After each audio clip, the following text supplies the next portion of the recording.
Assalamualaikum warahmatullahi wabarakatuh. Nama saya Mas Nasution dengan NIM 0203 19 10 Saya dari 7A. Baiklah, saya akan menjawab pertanyaan yang pertama. Apa yang dimaksud dengan konstitusi?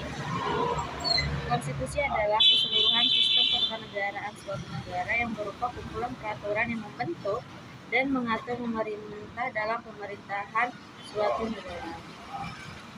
Menurut Herman Helles, konstitusi lebih luas daripada undang-undang. Konstitusi tidak hanya bersifat juridis, tetapi juga sosiologis dan politis. Menurutnya ada 3 pengertian konstitusi, yaitu konstitusi dilihat dalam arti politik dan sosiologis sebagai cermin kehidupan sosial politik yang nyata dalam masyarakat.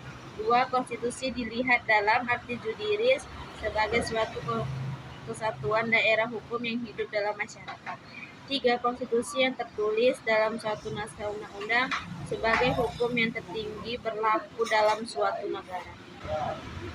Pertanyaan yang kedua, apa yang dimaksud dengan konstitusionalisme?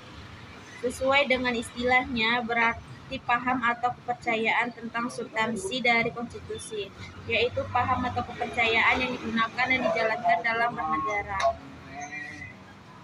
Paham kepercayaan digunakan dalam sistem bernegara, dan kepercayaan ini berkembang seiring dengan perkembangan dan peradaban manusia.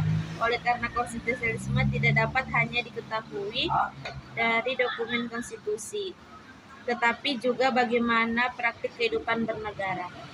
Pertanyaan yang ketiga, sebutkan klarifikasi konstitusi. Berdasarkan jenis konstitusi terdapat 2 klarifikasi. Pertama, konstitusi tertulis, konstitusi tidak tertulis.